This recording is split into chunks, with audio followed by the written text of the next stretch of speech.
हमारे channel education अड्डा bye Meenam. आज के इस वीडियो में हम आपके लिए लेके आए कक्षा 6वीं विज्ञान के हमारे अतीत के 3 अध्याय एक ही वीडियो में, जिसमें आपके लिए रहेंगे प्रारंभिक कथन, क्या, कब, कहाँ और कैसे।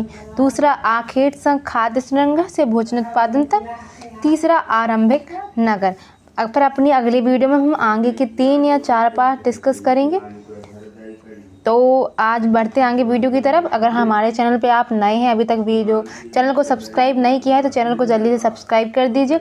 वीडियो अगर पसंद आए तो वीडियो को भी लाइक करना ना भूलें। अध्याय 1 है प्रारंभिक कथन, क्या, कब, कहाँ और कैसे।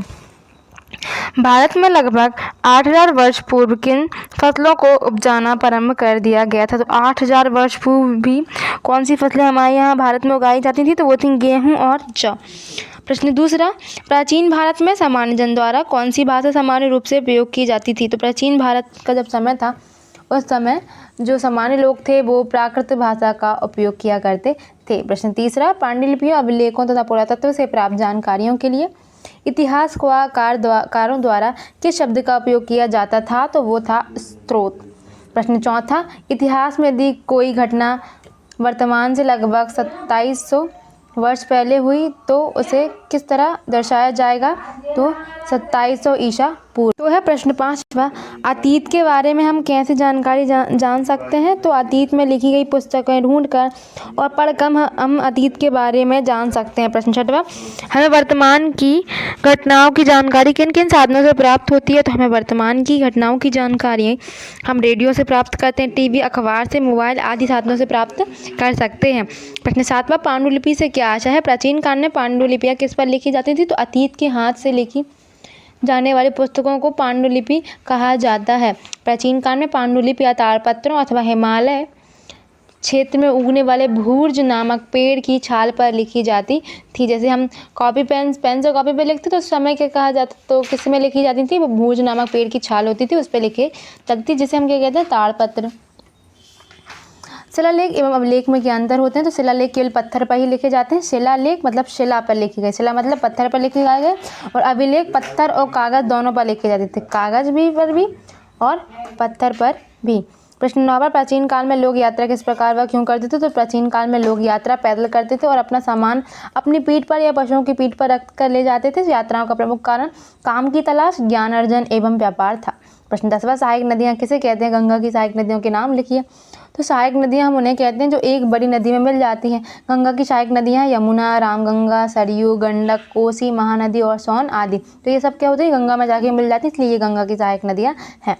प्रश्न 11, पुरातत्वविद किसे कहते हैं, वे किन चीज़ों का अध्ययन करते हैं। तो अतीत में बनी एवं प्रयोग में लाई गई वस्तुओं का अध्ययन करने वाला व्यक्ति पुरातत्वविद कहलाता है। पुरातत्वविद पत्थर और ईंट से बनी इमारतों के अवशेषों, चित्रों तथा मूर्तियों का अध्ययन करते हैं। प्रश्न 12 आ जाता है, इतिहासकार किसे कहते हैं, वे किन बातों का ध्यान रखा करते हैं। तो इतिहासकार उन्हें कहते हैं जो अतीत का ध्यान करते हैं, वे अतीत की घटनाओं का अध्ययन करते हैं। अतः इतिहासकार जासूसों की तरह हैं जो अतीत को जानने का प्रयास करते हैं। प्रश्न 13, कॉमन एरा और बिफोर कॉमन एरा से क्या आशा है, लिखिए। तो CE अक्षरों का प्रयोग, C और E है ना, इंग्लिश का C कैपिटल C और E यहाँ पे लिख सकते हैं आप। तो अक्षरों का प्रयोग कॉमन एरा, C से कॉमन, E से एरा तथा BCE, B से बिफोर, C से कॉमन और E से एरा। तो बिफोर कॉमन एरा के लिए होता है। हम इन शब्दों का प्रयोग इसलिए करते हैं क्योंकि विश्व के अधिकांश देशों में अब इस कैलेंडर का उपयोग सामान्य हो गया है।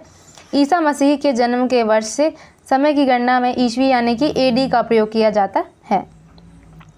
प्रश्न 14 है, दिए गए रेखा मानचित्र में निम्नांकित को दर्शाना है। गंगा नदी, सहायक नदियों सहित ब्रह्मपुत्र नदी, पूर्वी व पश्चिमी घाट, सतपुरा व विंध्याचल पहाड़ियाँ, थार का मरुस्थल और गारो पहाड़ियाँ। तो ये है, यहाँ पे हमने दर्शाया। यहाँ पे ये गंगा नदी है आपकी पहली। दूसरा है यहाँ पे ब्रह्मपुत्र नदी हम दर्शा देंगे। जो यहाँ पे ऑप्शन दिए गए हैं ना, तो पहला दूसरा इसलिए हमने डाल दिया। पहला गंगा नदी, दूसरा ब्रह्मपुत्र नदी यहाँ पे अरुणाचल प्रदेश के साथ साइड पे ये होगी यहाँ पे। और तीसरा है पश्चिमी घाट, तो ये है, और पूर्वी घाट भी यही है। चौथा है सतपुड़ा, तो ये सतपुड़ा ये यहाँ पे आएगी महाराष्ट्र के पास। फिर है 5वां थार का मरुस्थल, तो ये राजस्थान के पास रहेगा थार का मरुस्थल। फिर है हमारा 6वां गारो पहाड़ियाँ, तो ये यहाँ पे ब्रह्मपुत्र नदी के नीचे ये हैं गारों की पहाड़ियाँ। फिर अगर गंगा नदी की हम जो सहायक नदियाँ उनकी बात करें तो ये है यमुना नदी, ये जो गंगा की सहायक नदी ये यमुना नदी, ये है सोन नदी, है ना, ये है ब्रह्मपुत्र नदी। तो इस प्रकार से आपको दर्शा देना है। बढ़ते हैं अगले अध्याय की तरफ, आखेट खाद्य संग्रह से भोजन उत्पादन तक। पहला क्वेश्चन है, आखेटक खाद्य संग्राहकों द्वारा उपयोग में लाए जाने वाले किस सामग्री के औजार बर्तन में भी पाए जाते हैं? तो पत्थर के। प्रश्न दूसरा, जिस स्थान पर औजार बर्तन और इमारती अवशेष प्राप्त होते हैं उसे क्या कहते हैं? तो उसे हम कहते हैं पुरा स्थल। प्रश्न तीसरा, पुरा पाषाण काल कुल कितने भागों में विभाजित है? तो यह है 3 भागों में विभाजित। प्रश्न चौथा, पुरातत्वी स्थल बुर्ज होम कहाँ पर स्थित है? तो यह है कश्मीर में स्थित है। आखेटक खाद्य संग्राहक किसे कहा जाता है? तो आखेटक खाद्य संग्राहक हम उन लोगों को कहते हैं जो इस उपमहाद्वीप में 20 लाख साल पहले रहा करते थे। आज हम उन्हें आखेटक खाद्य संग्राहक के नाम से जानते हैं।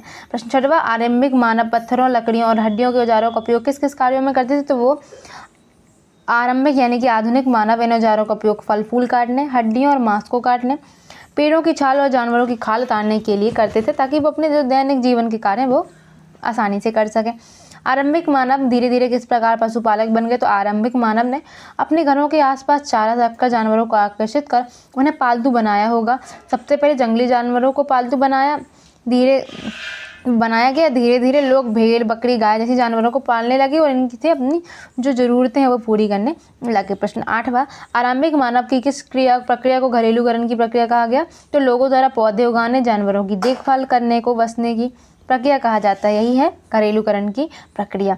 प्रश्न 9वां, जहाँ औजार बर्तन और इमारतों जैसी वस्तुओं के अवशेष पाए गए हैं उस स्थान को क्या कहा जाता है? तो जहाँ औजार बर्तन और इमारतों जैसी वस्तुओं के अवशेष पाए गए हैं उस स्थान को पुरा स्थल कहा जाता है। प्रश्न 10वां, भीमबेटका मध्य प्रदेश के किस जिले में स्थित है या ऐतिहासिक दृष्टि से क्यों प्रसिद्ध है? तो भीमबेटका मध्य प्रदेश के रायसेन जिले में स्थित है।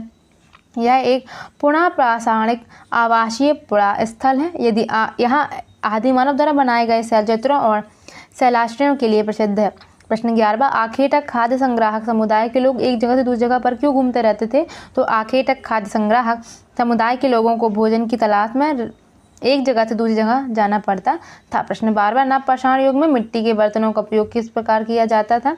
तो नवपाषाण युग में मिट्टी के बर्तनों का उपयोग चीज़ों को रखने के लिए किया जाता था और धीरे धीरे लोग बर्तनों का प्रयोग खाना बनाने के लिए भी करने लगे थे। यहाँ पे धीरे के बाद जो 2 लगा इसका मतलब धीरे धीरे को 2 बार लिखना है।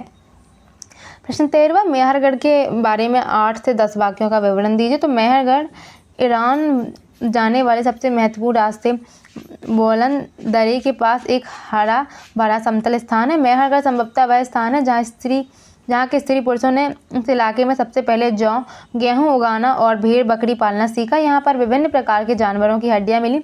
इसमें चौकोर तथा आयताकार घरों के अवशेष भी मिले हैं। प्रश्न 14वां, दिए गए मानचित्र पे हमें क्या करना है? जो ये दिए गए हैं निम्नांकित को दर्शाना है। भीमबेटका, बुर्ज होम, इनाम गाँव, हुसंगी, ब्रह्मगिरी, हल्लूर, महागावा गढ़ा, कुरनूल गुफाएँ, कोलीडहवा, मुंबई, पयमपल्ली, कृष्णा, कावेरी तथा नर्मदा नदी। तो हम दर्शाते हैं। देखिए पहला है भीमबेटका, तो भीमबेटका हमने ये यहाँ पे दर्शा दिया है, इसको हम मार्क भी करते जाते हैं। ये है भीमबेटका। उसके बाद है बुर्ज होम। वो आपका ये जम्मू कश्मीर की तरफ ये सबसे पहले ऊपर टॉप पे रहेगा। तो आप ये इसे टिक कर लीजिए सबसे ऊपर की तरफ, यहाँ पे आप बुर्ज होम लगाएंगे। इसके आगे के देखते हैं। फिर है आपका यहाँ पे कोल्डी हवा। ये यहाँ पे हमने आपको पहले बुर्ज होम दिखा दिया है, वो यहाँ पे कट गया है। और फिर है भीमबेटका सबसे आगे, तो ये है भीमबेटका। आप यहाँ पे भीमबेटका को दर्शा देंगे। फिर इनाम गाँव आपको कहाँ दर्शाना है? इनाम गाँव थोड़ी देर से देखते हैं। इनाम गाँव। फिर है हुंसगी आपको यहाँ पे हुंसगी दर्शा देना है। ब्रह्मगिरी कहाँ दर्शाएंगे अपन? आप यहाँ पे ब्रह्मगिरी दर्शा देंगे। और हल्लूर और महागढ़ा, हल्लूर ये है आपका, और जो महागढ़ा है वो यहाँ पे है, ये है महागढ़ा। ठीक है, महागढ़ा हो गया आपका। अब कुरनूल की गुफाएँ, तो कुरनूल की गुफाएँ ये यहाँ पे उड़ीसा के पास पाई जाएंगी। फिर है अपना कोल्डी हवा, ये यहाँ पे ये है। फिर है ये है पयमपल्ली। फिर है आपका कावेरी तथा कृष्णा और नर्मदा नदी।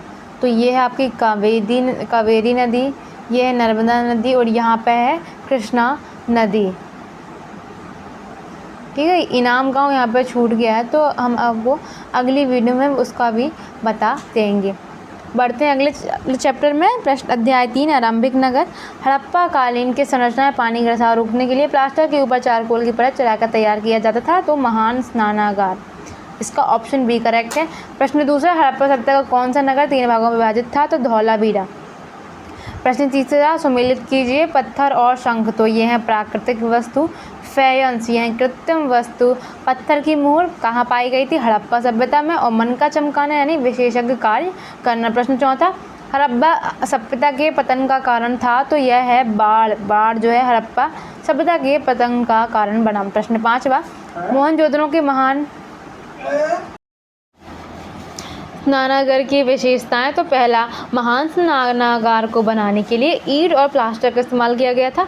दूसरा, स्नानागार में पानी रिसाव रोकने के लिए प्लास्टर के ऊपर चारकोल की परत भी चढ़ाई गई थी। प्रश्न छठवां, हड़प्पा के नगरों से पुरातत्वविदों को कौन कौन सी चीज़ें प्राप्त हुई? तो हड़प्पा के नगरों से पुरातत्वविदों को पत्थर, शंख, तांबे, कांसे, सोने और चांदी जैसी धातुओं से बनाई गई थी ये सारी चीज़ें आदि चीज़ें प्राप्त हुई। प्रश्न सातवां, हड़प्पा कालीन नगरीय व्यवस्था की कोई 3 विशेषताएं लिखिए। तो 3 विशेषताएं हैं। पहला, नगरों का निर्माण योजनाबद्ध ढंग से पश्चिमी व पूर्वी भागों में विभाजित करके किया गया। दूसरा, सड़कें चौड़ी एवं समकोण पर अवस्थित थी। तीसरा, जल निकास व्यवस्था तत्कालीन विश्व में सर्वश्रेष्ठ थी। हड़प्पा कालीन नगरीय जीवन का संक्षेप में वर्णन कीजिए। तो हड़प्पा के नगरों में बड़ी हलचल रहती थी। यहाँ पर ऐसे लोग रहते थे जो नगर की खास इमारतें बनाने की योजना में जुटे रहते थे। ये संभवतः यहाँ के शासक थे। हड़प्पा काल में जब जल निकासी व्यवस्था बहुत ही व्यवस्थित थी। कच्चा माल किसे कहते हैं? कोई 2 उदाहरण देकर लिखिए। तो कच्चा माल उन पदार्थों को कहते हैं जो या तो प्राकृतिक रूप से मिलते हैं या फिर किसान या पशुपालक उनका उत्पादन करते हैं। जैसे लकड़ी या धातुओं के अयस्क प्राकृतिक रूप से उपलब्ध कच्चे माल हैं। इनसे फिर कई चीज़ें बनाई जाती हैं।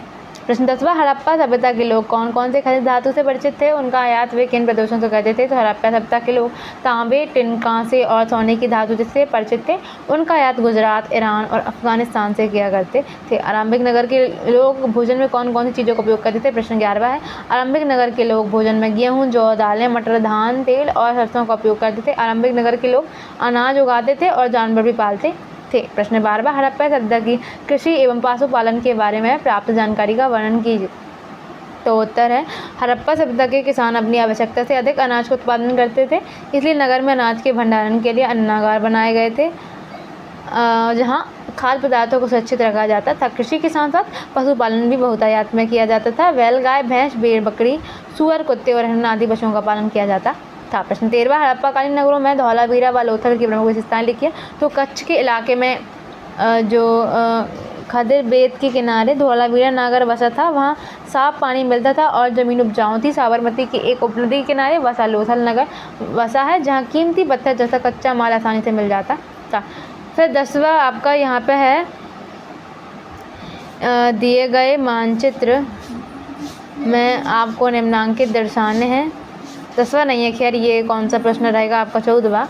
दिए गए मानचित्र में निम्न को दर्शाना। हड़प्पा, राखीगढ़ी, कालीबंगा, धौलावीरा, कोतदा, लोथल, मोहनजोदड़ो, चन्हूदड़ो, गंगवेरी वाला। तो यहाँ पर देखिए हड़प्पा ये है आपका हड़प्पा। फिर है राखीगढ़ी, तो ये है आपका राखीगढ़ी। कालीबंगा ये है आपका। चौथे नंबर पर क्या है? धौलावीरा। तो धौलावीरा है आपका, देखिए ये धौलावीरा ये है, ये 4 नंबर पे धौलावीरा। उसके बाद सुरकोतदा ये है यहाँ पे, ये है ना। लोथल रहेगा आपका लोथल ये है। मोहनजोदड़ो है, ये 7वां पाकिस्तान के एरिया में है। उसके बाद चन्हूदड़ो ये भी वहीं पे मोहनजोदड़ो के किनारे पे है। और गंगवेरी लाल ये भी पाकिस्तान में ही पड़ेगा, हड़प्पा भी पाकिस्तान में ही पड़ेगा। तो ये थे आपके आंसर। वीडियो पसंद आई हो तो वीडियो को ज़रूर लाइक कर दें, चैनल को ज़रूर सब्सक्राइब कर दें ताकि हमारी वीडियोज़ जो हैं वो आप तक सबसे पहले पहुँच सकें। मिलते हैं अगली वीडियो में, तब तक के लिए धन्यवाद।